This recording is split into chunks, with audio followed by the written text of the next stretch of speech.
students, welcome to my channel Commerce and Economics Classes। +1 business studies में हम chapter कर रहे थे पार्टनरशिप ऑर्गेनाइजेशन, एक ऐसी टाइप ऑफ बिजनेस ऑर्गेनाइजेशन जिसमें कम से कम 2 लोग मिलकर बिजनेस को शुरू करते हैं, ज्यादा से ज्यादा 50 पर्सन्स हो सकते हैं। तो इससे पहले हमने एक ऐसी बिजनेस ऑर्गेनाइजेशन का टाइप किया था, वो था हमारा सोल ट्रेड। तो अब हम इन दोनों में डिफरेंस करेंगे इस वीडियो में, पार्टनरशिप ऑर्गेनाइजेशन में और सोल ट्रेड में क्या डिफरेंट है। सोल ट्रेड में एक सिंगल पर्सन होता है जो बिजनेस का ओनर होता है, वही इन्वेस्टमेंट करता है और वही बिजनेस को मैनेज करता है। तो दोनों ऑर्गेनाइजेशन में क्या डिफरेंस होते हैं वो हम आज करेंगे। तो यहाँ पर कुछ बेसिस है हमारे पास, उन बेसिस पर हम दोनों टाइप ऑफ बिजनेस ऑर्गेनाइजेशन में डिफरेंसेस को करेंगे। तो सबसे पहला है number of members. Partnership organization में अगर हम शुरू करना चाहते हैं तो मिनिमम 2 पर्सन्स रिक्वायर्ड है, कम से कम 2 मेंबर्स होने जरूरी है। और मैक्सिमम की अगर हम बात करें तो मैक्सिमम पार्टनरशिप ऑर्गेनाइजेशन में 50 पर्सन्स हो सकते हैं as partners. But in case of sole trade, क्योंकि अकेला ही पर्सन होता है इसमें, तो इसमें केवल सिंगल पर्सन ही होगा जो बिजनेस का ऑनर होता है और कोई उसके साथ नहीं हो सकता है, तो अकेला ही बिजनेस का ऑनर होता है। एग्रीमेंट, अब हम बात कर रहे हैं पार्टनरशिप की, क्योंकि इसमें मिनिमम 2 पर्सन्स हैं। जब वो इकट्ठे बिजनेस करेंगे तो उनमें एग्रीमेंट होना कंपलसरी है। एग्रीमेंट रिटन भी हो सकता है, ओरल भी हो सकता है, ये उनके ऊपर डिपेंड करता है कि वो कैसे एग्रीमेंट करते हैं। But in case of sole trade, क्योंकि सिंगल पर्सन है तो उसको किसी से कोई एग्रीमेंट करने की रिक्वायरमेंट नहीं होती है। इसके बाद बात आती है एक्ट की। पार्टनरशिप का इसको चलाने के लिए एक स्पेशल एक्ट बनाया गया है, पार्टनरशिप एक्ट 1932। इसमें कुछ रूल्स रेगुलेशंस दिए होते हैं और वो पार्टनरशिप पर अप्लाई होते हैं। But in case of sole trade इसके लिए कोई अलग से स्पेशल एक्ट जो है वो नहीं है। बात आती है अब रजिस्ट्रेशन की। गवर्नमेंट से रजिस्ट्रेशन कराना होता है या नहीं होता है। पार्टनरशिप के केस में ऑप्शनल है, ये पार्टनर्स की मर्जी के ऊपर डिपेंड करता है कि वो अपने पार्टनरशिप को गवर्नमेंट से रजिस्टर कराएं या ना कराएं। अगर वो कराते हैं तो वो बेनिफिशियल होता है, पर अगर ना कराएं तो भी ऐसी कोई कंपल्सन नहीं है कि उन्होंने कराना है, तो उनकी मर्जी है पार्टनर्स की। वो बिजनेस को, पार्टनरशिप ऑर्गेनाइजेशन को रजिस्टर करवा भी सकते हैं और नहीं भी। बट सोल ट्रेड के केस में रजिस्ट्रेशन होता ही नहीं है। अब बात आती है प्रॉफिट एंड लॉस शेयरिंग की। अब क्योंकि पार्टनरशिप में ऑनर्स जो है वो एक से ज्यादा हैं, तो जो भी प्रॉफिट या लॉस होगा बिजनेस का वो सभी पार्टनर्स में डिवाइड होता है। अगर उनके एग्रीमेंट में डिसाइड हुई है उनकी रेशो, तो उस रेशो में डिवाइड होगा। अगर उन्होंने कोई रेशो डिसाइड नहीं की है तो वो जो प्रॉफिट है उनका वो इक्वली सब में डिवाइड हो जाएगा। बट सोल ट्रेड के केस में सिंगल ओनर है, तो इसलिए प्रॉफिट और लॉस शेयरिंग नहीं होती है। जो भी प्रॉफिट होगा या लॉस होगा सारा सोल ट्रेडर को ही बियर करना होगा, सारा का सारा सोल ट्रेडर का ही होगा। तो इसमें प्रॉफिट और लॉस की कोई शेयरिंग नहीं होती है। नेक्स्ट इसमें आता है मैनेजमेंट का। पार्टनरशिप में क्योंकि पर्सन्स जो है मेंबर्स एक से ज्यादा होते हैं, तो वो चाहे तो सब मिलकर बिजनेस को मैनेज कर सकते हैं और उनकी तरफ से कोई एक या कुछ पार्टनर भी बिजनेस को मैनेज कर सकते हैं। वो उनकी अपनी अंडरस्टैंडिंग पर या उनके एग्रीमेंट पर डिपेंड करता है। बट सोल ट्रेड के केस में क्योंकि सिंगल ओनर है तो सारी मैनेजमेंट उसी को ही, सोल ट्रेडर को ही करनी होती है, सारे डिसीजंस उसी को ही लेने होते हैं। कैपिटल, पार्टनरशिप के ऑर्गेनाइजेशन के केस में क्योंकि ऑनर्स एक से ज्यादा हैं तो सब मिलकर कैपिटल लगाते हैं, इसीलिए पार्टनरशिप में capital in comparison to sole trade ज्यादा होती है। But in case of sole trade single person है जो इन्वेस्टमेंट करता है, इसीलिए कैपिटल उसमें लेस रहती है। है ट्रांसफर ऑफ इंटरेस्ट। पार्टनरशिप के केस में कोई भी पार्टनर अपना पार्टनरशिप में जो शेयर है, हिस्सा है, बिना बाकी के पार्टनर्स की सहमति के किसी तीसरे पर्सन को नहीं बेच सकता है। अगर कोई भी पार्टनर पार्टनरशिप छोड़ना चाहता है तो वो अपना हिस्सा किसी बाहर वाले पर्सन को तभी बेच सकता है जबकि बाकी के पार्टनर उसके लिए एग्री हो।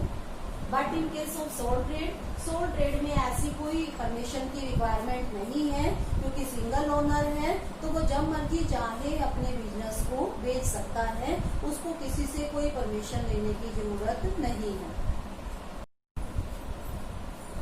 अब हम करेंगे पार्टनरशिप ऑर्गेनाइजेशन में नेक्स्ट टॉपिक, वो है हमारा टाइप्स ऑफ पार्टनर्स। किसी भी जब हम पार्टनरशिप की बात करते हैं तो उसमें कई टाइप्स के पार्टनर्स हो सकते हैं।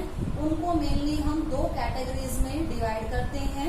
फर्स्ट आता है हमारे पास full fledged partner. Full fledged partners जो पूरी तरह से फर्म के साझेदार होते हैं, मीन्स पार्टनर्स की जो मैक्सिमम फीचर्स हैं वो उनमें पाई जाती हैं। वो बिजनेस में इन्वेस्टमेंट भी करते हैं, बिजनेस का मैनेजमेंट भी करते हैं नॉर्मली, और बिजनेस के प्रॉफिट और लॉसेज में हिस्सेदार भी होते हैं। तो इसमें फिर आगे हमारे पास 3 टाइप आती हैं। सबसे पहला हम करेंगे एक्टिव पार्टनर्स। एक्टिव नाम से ही क्लियर है, जो पर्सन एक्टिव होगा, जो पार्टनर एक्टिव होगा। एक्टिव का मतलब है जो फर्म के मैनेजमेंट में पार्टिसिपेट करता है। मेन फीचर तो इसका ये है। इसके अलावा मैनेजमेंट में तो वो पार्टिसिपेट करेगा ही करेगा, बिजनेस में इन्वेस्टमेंट भी करता है जो पार्टनर, जो प्रॉफिट और लॉस में भी कंट्रीब्यूट करता है फर्म के, और जिसकी लायबिलिटी भी अनलिमिटेड होती है।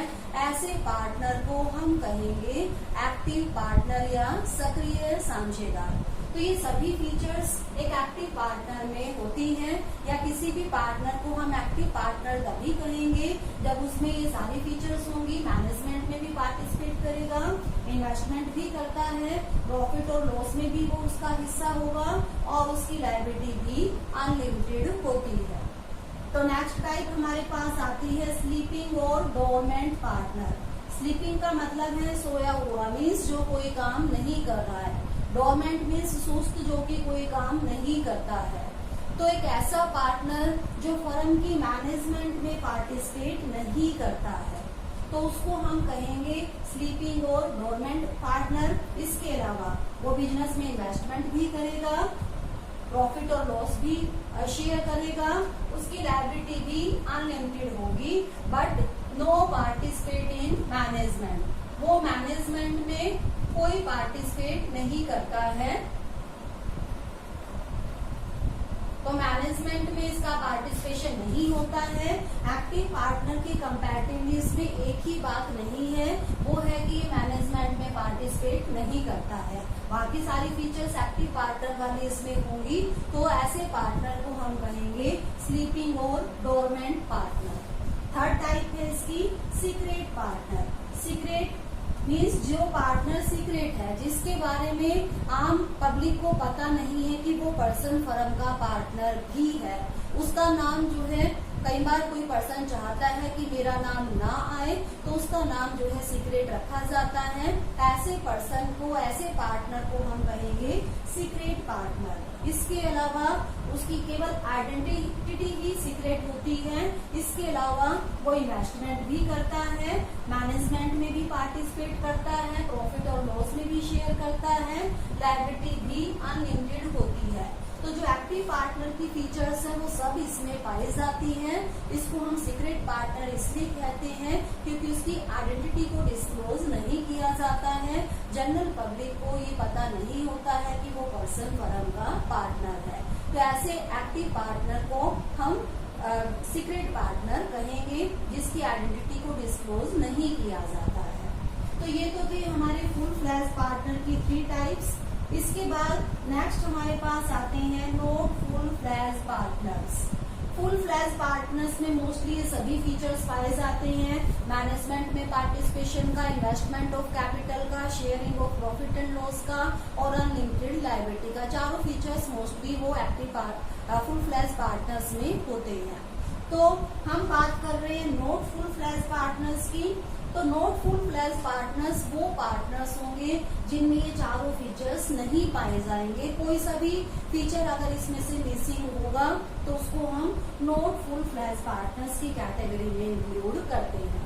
तो सबसे पहले इसमें आते हैं हमारे पास नॉमिनल पार्टनर। नॉमिनल पार्टनर नाम मात्र के साझेदार, मीन्स नाम मात्र के, जिनको केवल नाम के लिए ही फर्म में शामिल किया गया है। वो पर्सन ना तो फर्म में मैनेजमेंट में पार्टिसिपेट करेंगे, ना ही इन्वेस्टमेंट करेंगे, ना ही प्रॉफिट और लॉस में उनका कोई हिस्सा होगा। केवल पार्टनर के रूप में उनका फर्म में नाम होगा। तो ऐसे पार्टनर को हम बोलेंगे नॉमिनल पार्टनर। पर नॉमिनल पार्टनर की जो लायबिलिटी होती है वो अनलिमिटेड होती है। तो अब हम ये देखते हैं कि नॉमिनल पार्टनर को पार्टनर बनने से कोई फायदा तो हो नहीं रहा, ना तो उसको प्रॉफिट मिल रहा है, ना उस कोई मैनेजमेंट में वो पार्टिसिपेट कर रहा है। पर जो फर्म में लायबिलिटी उसकी अनलिमिटेड है कि अगर फर्म की लायबिलिटीज ज्यादा हो जाए और एसेट्स कम रह जाए तो उसकी पर्सनल प्रॉपर्टी उसके लिए ली जा सकती है। तो कोई भी पर्सन नॉमिनल पार्टनर क्यों बनना चाहेगा? उसको तो उसमें कोई बेनिफिट है ही नहीं है। तो नॉर्मली कोई भी पर्सन नॉमिनल पार्टनर नहीं बनता है। मोस्टली फैमिली बिजनेस के केस में ऐसा होता है। जब ब्लड रिलेशन होता है तो कोई भी पर्सन अपने ब्लड रिलेशन में पार्टनर बन जाते हैं। जैसे किसी बेटे ने बिजनेस किया है तो उसमें फादर नॉमिनल पार्टनर बन सकता है। तो ऐसे केसेस में ही मोस्टली नॉमिनल पार्टनर्स होते हैं, अदरवाइज जनरली ये नहीं होते हैं। तो इसके बाद नेक्स्ट हमारे पास आता है पार्टनर्स बाय एस्टोपल और होल्डिंग आउट। इसको हम कहते हैं हिंदी में प्रदर्शन के द्वारा साझेदार। प्रदर्शन मीन्स दिखावा करना। तो वो पार्टनर जो एक्चुअली में फर्म का पार्टनर ही नहीं होता है, ना तो वो फर्म में इन्वेस्टमेंट करता है, ना ही वो फर्म की मैनेजमेंट में पार्टिसिपेट करता है, ना ही फर्म के पार्टनर्स में उसका कहीं पर भी नाम लिखा होता है। पर वो अपने बिहेवियर से ऐसा दिखावा करता है बाहर पब्लिक के सामने कि मैं उस फर्म का पार्टनर हूँ। और अगर उसके ऊपर विश्वास करके कोई पर्सन जो है फर्म से कोई डीलिंग कर ले, तो अगर उस डीलिंग के कारण उस पर्सन को कोई लॉस होता हो तो उस लॉस को पूरा करने के लिए वो पर्सन लायबल होगा जिसने ये दिखावा किया था कि मैं फर्म का पार्टनर हूँ। तो जो पार्टनर्स बाय होल्डिंग आउट होता है वो एक्चुअली में फर्म का पार्टनर होता ही नहीं है। वो लोगों के सामने दिखावा करता है और दिखावा करने के कारण उसकी लायबिलिटी बन जाती है कि अगर उसके दिखावे से इम्प्रेस होकर किसी पर्सन ने फर्म से डीलिंग कर ली है तो उसकी लॉसेस को पूरा करने के लिए वो लायबल होगा। तो एक्चुअली में वो पार्टनर नहीं है। इन केस ऑफ उसका लॉस हो थर्ड पार्टी का, तो ऐसे टाइम पर वो पार्टनर्स की तरह उसकी कमी को, उसके लॉसेस को पूरा करने के लिए उत्तरदायी होता है। तो एक्चुअली में ये पार्टनर नहीं होता है। नॉट फुल फ्लैज पार्टनर्स में अब हम इसकी नेक्स्ट टाइप करेंगे third, limited partners. Limited partners नाम में इनके लिमिटेड वर्ड है। ये लिमिटेड वर्ड उनकी लायबिलिटी को शो कर रहा है। तो वो पार्टनर्स जिनकी फर्म में लायबिलिटी लिमिटेड होती है उनको हम लिमिटेड पार्टनर्स कहते हैं। तो इनकी लायबिलिटी लिमिटेड का मतलब क्या है कि जितनी इन्होंने फर्म में कैपिटल लगाई है, इन्वेस्टमेंट की है, उनकी लायबिलिटी केवल उतनी ही होगी। अगर फर्म में लॉसेस हो जाते हैं तो उनकी पर्सनल प्रॉपर्टी को फर्म की लायबिलिटीज को पे करने के लिए यूज नहीं किया जा सकता। जबकि जो हमारे एक्टिव पार्टनर्स थे, स्लीपिंग पार्टनर्स थे, फुल फ्लैज पार्टनर्स होते हैं, उनकी सबकी लायबिलिटी अनलिमिटेड होती है। बट लिमिटेड पार्टनर की लायबिलिटी लिमिटेड होती है, कहाँ तक? जितना पैसा उसने फर्म में लगाया है। इसके अलावा अब क्योंकि उसकी लायबिलिटी लिमिटेड है लॉसेज में उसका अनलिमिटेड हिस्सा होगा नहीं, तो इसीलिए वो फर्म के मैनेजमेंट में भी पार्टिसिपेट नहीं कर सकता। कैपिटल तो इन्वेस्ट करेगा पर मैनेजमेंट में पार्टिसिपेट करने का उसको राइट नहीं होता है। तो इसके बाद नेक्स्ट हमारे पास आता है माइनर पार्टनर। माइनर हम उस पर्सन को बोलते हैं जिसकी एज 18 ईयर से कम होती है। अकॉर्डिंग टू लॉ जिस पर्सन की एज 18 ईयर से कम होती है ये माना जाता है कि अभी वो इतना बड़ा नहीं हुआ है, उसको इतनी समझ नहीं है कि उसको अच्छे बुरे की पहचान हो, इसीलिए वो कोई भी कॉन्ट्रैक्ट या एग्रीमेंट करने के योग्य नहीं माना जाता है कानून के अनुसार। तो अगर वो कोई भी एग्रीमेंट करता है तो वो वॉइड होता है, बेकार व्यर्थ माना जाता है अकॉर्डिंग टू लॉ। तो पार्टनरशिप जो है वो एग्रीमेंट से ही शुरू होती है, पार्टनर्स के बीच में एग्रीमेंट होना चाहिए। तो इसीलिए एक माइनर जो है वो फर्म का फुल फ्लैश पार्टनर नहीं बन सकता, उसको हम फुल फ्लैश पार्टनर नहीं कह सकते हैं। वो पार्टनर बन तो सकता है फर्म का, पर वो फुल फ्लैश पार्टनर नहीं हो सकता क्योंकि अकॉर्डिंग टू लॉ उसमें कॉन्ट्रैक्ट करने की कैपेसिटी नहीं होती है, उसकी एज 18 ईयर से कम की होती है।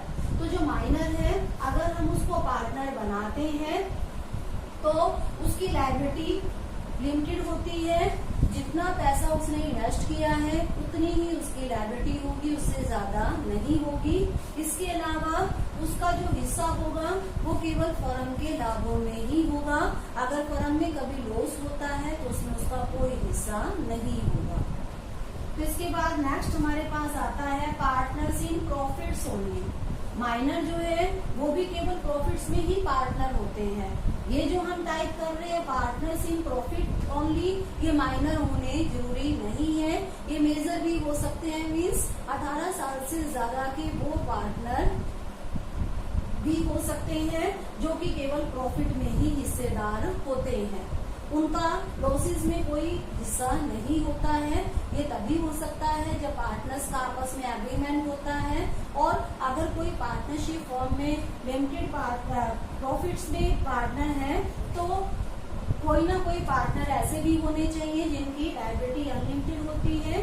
लायबिलिटी तो इनकी भी अनलिमिटेड होती है बट लॉसेज में इनका कोई हिस्सा नहीं होता है। तो ये फर्म में कैपिटल भी इन्वेस्ट करते हैं, फर्म के मैनेजमेंट में ये पार्टिसिपेट नहीं कर सकते क्योंकि इनका लॉसेज में शेयर नहीं होता है, पर इनकी लायबिलिटी अनलिमिटेड होती है। अगर फर्म की जो एसेट्स हैं वो लायबिलिटी से कम रह जाए तो ऐसे केस में इनकी भी पर्सनल प्रॉपर्टी को फर्म की लायबिलिटीज को पे करने के लिए यूज किया जा सकता है। तो ये माइनर पार्टनर से अलग होते हैं। इसमें मेजर पर्सन्स हो सकते हैं जिनकी एज 18 साल से ज्यादा की होती है और इनकी लायबिलिटी भी अनलिमिटेड होती है, जबकि माइनर पार्टनर की जो लायबिलिटी है वो लिमिटेड होती है। और जो पार्टनर्स इन प्रॉफिट्स ओनली है इनकी लायबिलिटी भी अनलिमिटेड होती है। बस एक इसमें बात क्या है कि इनकी केवल प्रॉफिट में ही इनको हिस्सा मिलेगा, लॉसेज में इनका हिस्सा नहीं होगा। दूसरी कमी इनमें क्या है कि ये फर्म की मैनेजमेंट में पार्टिसिपेट नहीं कर सकते हैं। बाकी इनकी सभी बातें फुल फ्लैश पार्टनर्स की तरह ही होती है। तो आज हमने टाइप्स ऑफ पार्टनर्स किया है और किया था हमने इससे पहले difference between partnership and sole trade. तो आई होप स्टूडेंट्स ये आपको अच्छी तरह से समझ में आ गया होगा।